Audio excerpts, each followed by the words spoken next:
is a video about my late but lucky cosplay from Aaaand Returns, the video game, and I will just show you all of these parts and how I made it and the props and everything. So if you have any questions or comments or whatever, write them below or on my Facebook page, Randomizer Cosplay, and please enjoy. The shirt was handmade by me and it's a complete shirt. The skirt is compiled of 3 skirts. This upper one with the 2 pockets, nothing special on the back side, and the lower skirt looks like this with the green stripes. And this skirt has a metal rod going around it to give it a little bit more like a dolly shape. And obviously underneath I have a underskirt that I also made myself. There's 2 layers of knitting, and underneath I have a normal layer of fabric. And these also have 2 pockets.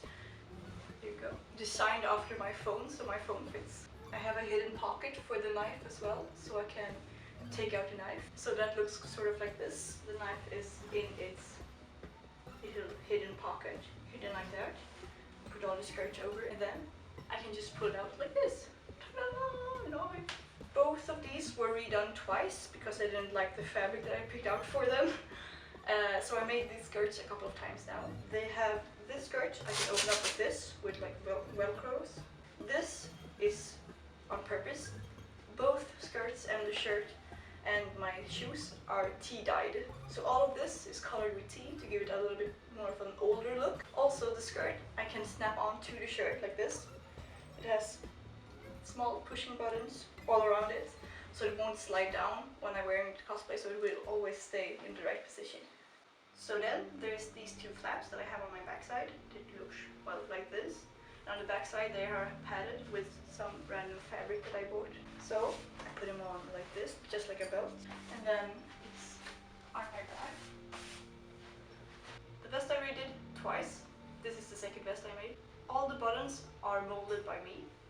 On the inside of the vest it has a lining, and between the lining and the outer part of the fabric there is an interfacing to make it more like, to keep its shape better, because otherwise it would be very wrinkly. The vest I open up with push buttons like this. They just snap on. The vest and the girdle is attached to each other, and the girdle I put on with a zipper on the back. So when I put it on I have the back side in front, so I can pull off the zipper, and then I turn it, and then I put on the vest, and then I snap it up and adjust it. The girdle also has a lining and a interfacing to make it also more solid. So the bow is enforced with metal rods. You can see up here, and the feet are made the same way as I did the shoes, and the tail is just sewn into place. The whole bow is attached to the girdle with safety pins, kinda-ish. Scarf thingy was quite simple to make. I just have some buttons in the back to snap it on, and this fabric goes in a loop around the neck part. The brooch I made out of isolation foam, wood glue, wall putty I think it's called, and then I sanded it all down, primed and painted it, and then I added all of that to a brooch pin.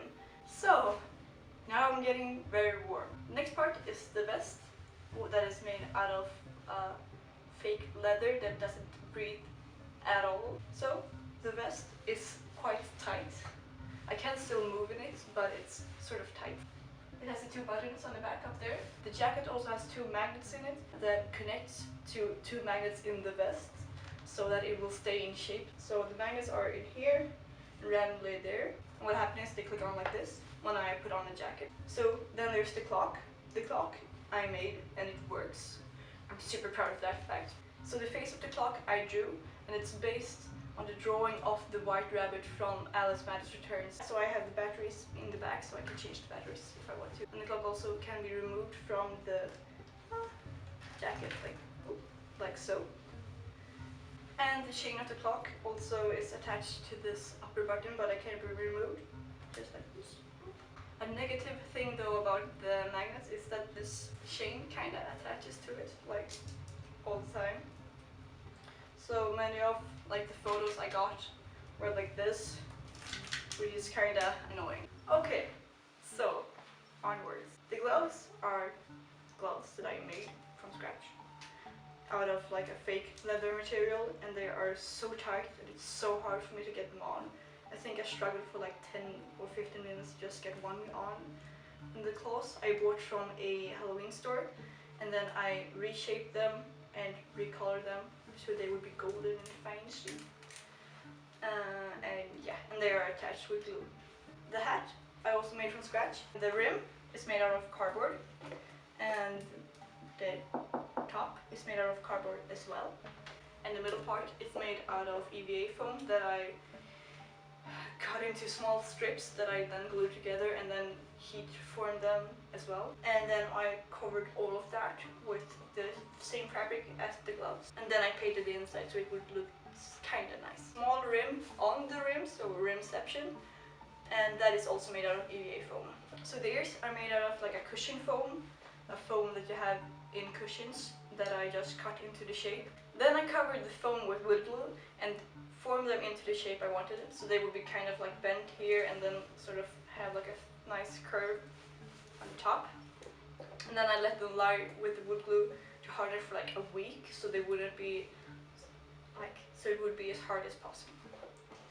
Yes, and then I covered those with a long fur that I used for the shoes. And then I just styled all that foam, so I cut it down on the back side so it would be short. And then I had a little bit longer here.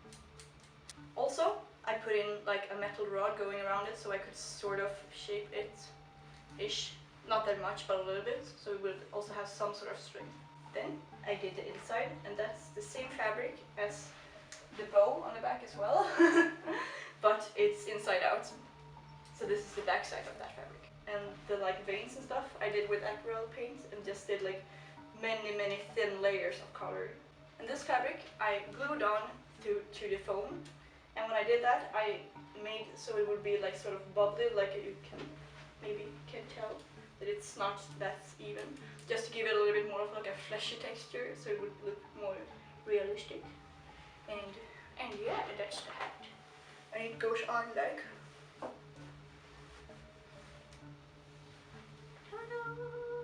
So welcome to the furry feet cam, where we're all about furry feet. Hey! These are the shoes that I had for my late but lucky cosplay. They are made out of a pair of ballerina shoes that I covered with cushion foam, then carved, and then covered with fur, and then I trimmed the fur. The claws are made out of a hard polyester resin, so I can walk with them without them breaking too much. The spats look like this, and they are attached to the shoes with like snap-on clips. And the spats are as well dyed with tea, so you can see at the lower parts they are a lot darker than in the upper parts.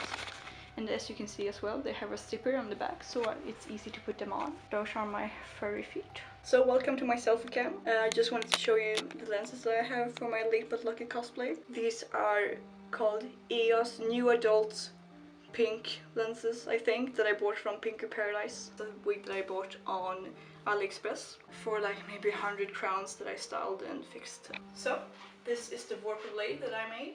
It's sort of lightweighted. The blade is made out of 3 sheets of plastic, and what I did was cut out the blade part. In 2 out of 3 sheets I did the engraving with a Dremel, and then I glued those together. And the edge of the knife I did also with the Dremel, just to sand it down to make it sort of sharp-ish looking. And then I painted all of that, and then I sort of weathered it a little bit so it would be a little bit darker in the engravings. The handle is made out of, like the core of it is made out of wood. All the engraving on the handle is made out of Worbla that I like kneaded together to a sort of like Worbla dough, I guess. And then I just shaped all of those. And the handle is also first painted golden and then weathered with black paint and then lacquered. And now on to the big prop, my hobby horse. So I will assemble it for you, but first I'm gonna show you it disassembled. This is the head of the hobby horse, big surprise.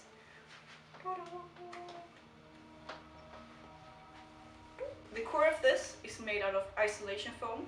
So what I did when I made a horse was to take isolation foam and cut out the general profile of the horse. And I cut out 5 pieces of those and stacked those together, and then I carved all of this out. And then these parts are made out of EVA foam, and also the rings are made out of Worbla. The eyes are made out of the same plastic sheet that I made the warper blade out of. And then on the inside of the eyes I have like a reddish thin fabric to make it like sort of glowy, luminescence, reddish, I don't know, something like that. The isolation foam I covered with papier-mâché, like a shitload of layers, so it's wouldn't be smooth, but it's sort of like a little bit harder, more durable to some extent. And then on top of that, I covered it with wood glue, and then I added a layer of wool putty and sanded all of that down so it would be sort of smooth in some places. And then I covered all of that again with wood glue, and then I did the paint job on it, and then lacquered it, of course. The horse is hollow, so it's kind of lightweighted. Also, it makes it possible to put the electronics in the horse, so the ice will glow. And that looks like this. Ooh, glowing! So it has 3 LEDs in the eyes, and it has 2 LEDs in the nose. So here's the horse assembled with its staff. The staff is made in the same way as horse, with isolation foam that I carved and then added to a wooden rod. Then I used polyester resin to make all of these parts harder. And then of course I primed that, painted it, and then added all the textures and then lacquered it. And yeah, and that's the horse in all of its glory. And here's the switch. The horse and the staff I screwed together with these like 3 bolts that are underneath here. And yeah, that's all there is to it. This is what it looks like when everything is on, with the horse and everything, and the hat and the makeup and the blush and the shoes. So that's my late but lucky Alice Madness Returns cosplay. Ta-da! Yay! I have a Facebook cosplay page, and that's Randomizer Cosplay. I'm gonna link it down below, and I'm gonna write it everywhere if you want to check that out. If you have any questions, ask me there or ask me here in the comments. And that's it for me. Sorry for my bad English, and goodbye.